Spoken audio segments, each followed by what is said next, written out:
अस्सलाम वालेकुम students, I hope you all will be fine. आज का हमारा टॉपिक है वाटरफॉल मॉडल, जो कि सॉफ्टवेयर डेवलपमेंट मॉडल की एक टाइप है।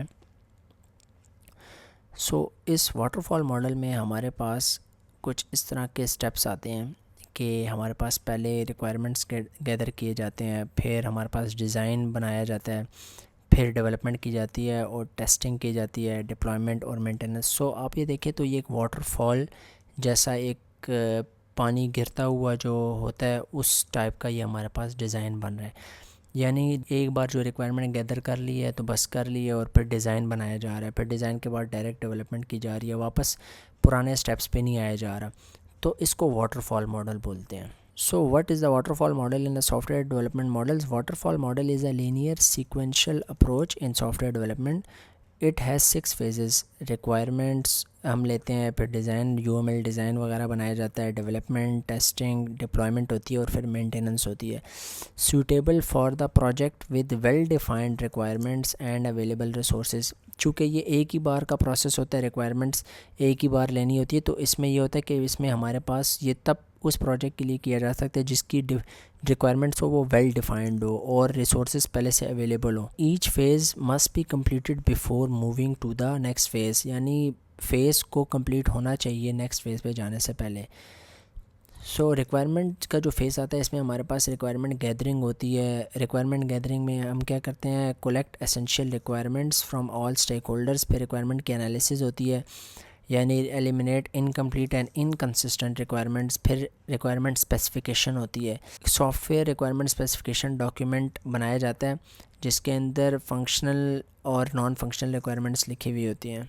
फिर डिज़ाइन का फेज़ होता है, उसमें जो हमारे पास रिक्वायरमेंट होती है उसको डिज़ाइंस में उसको कन्वर्ट किया जाता है, और उसकी UML डायग्राम्स और एल्गोरिदम्स और फ़्लो चार्ट उसके बनाए जाते हैं, और डाटा फ़्लो और सारी इंटरेक्शन को उसमें दिखाया जाता है। और जो design is stored in a software design document SSD laying out the system architecture। SSD हमारे पास एक होता है सॉफ्टवेयर डिज़ाइन डॉक्यूमेंट, उसमें इसके लेआउट को डिज़ाइन किया जाता है और सिस्टम को आर्किटेक्ट किया जाता है। What happens during the development phase? तो डेवलपमेंट फ़ेज़ में जो डेवलपर होता है वो फिर SGD को यूज़ करके कोड लिखता है। Then design is turn into working software. Smooth progression if the design document are completed. तो इसमें होता है डिज़ाइन डॉक्यूमेंट अगर सही से कंप्लीट हो जाए तो नेक्स्ट जो डेवलपमेंट है वो हमारे पास स्मूथ होती है।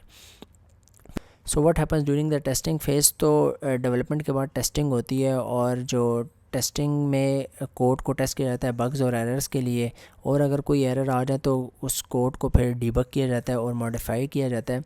It ensures that software functions correctly and meets quality standards. फिर हमारे पास डिप्लॉयमेंट का फेज़ आता है टेस्टिंग के बाद, जो सॉफ्टवेयर को अवेलेबल किया जाता है लाइव प्रोडक्शन इन्वायरमेंट में। और इसमें क्या होती है, इंस्टॉलेशन और कॉन्फ़िगरेशन होती है, data migration from the old system. यानी अगर कोई पुराना सिस्टम पहले से लगा हुआ है तो उसका डाटा इस नए सिस्टम में माइग्रेट किया जाता है, यानी इसमें ऐड किया जाता है। Marks the point where the system is ready for end user use. What happens during the maintenance phase? तो इसमें जो फिर मेंटेनेंस का फेज़ आता है डिप्लॉयमेंट के बाद, उसमें जो ongoing updates and tuning होती है वो इसमें की जाती है to keep the software functional. 2 types of maintenance में इसमें होती है करेक्टिव मेंटेनेंस। करेक्टिव मेंटेनेंस में हमारे पास होता है fixing errors not discovered earlier, यानी जो पहले से एरर्स डिस्कवर नहीं हुए थे वो इस करेक्टिव मेंटेनेंस में सिर्फ वो फिक्स किए जाते हैं। और परफेक्टिव मेंटेनेंस में जो इन्हेंसमेंट होती है, यानी जो न्यू फंक्शनैलिटी अगर कोई इंट्रोड्यूस हुई है तो वो इसमें देखी जाती है। जो वाटरफॉल मॉडल है इसके एडवांटेजेस ये हैं कि ये उनके लिए सूटेबल है जिसकी रिक्वायरमेंट्स पहले से फिक्स्ड हैं, और जो छोटे प्रोजेक्ट्स हैं simple to understand and implement हैं, और क्लियरली डिफाइंड एक्टिविटीज़ जिनकी ईच फेज़ की जो एक्टिविटीज़ है वो डिफ़ाइन है, उनके लिए सूटेबल है। और जिनकी रिलीज़ डेट और कॉस्ट पहले से प्री डिफाइंड है उनके लिए।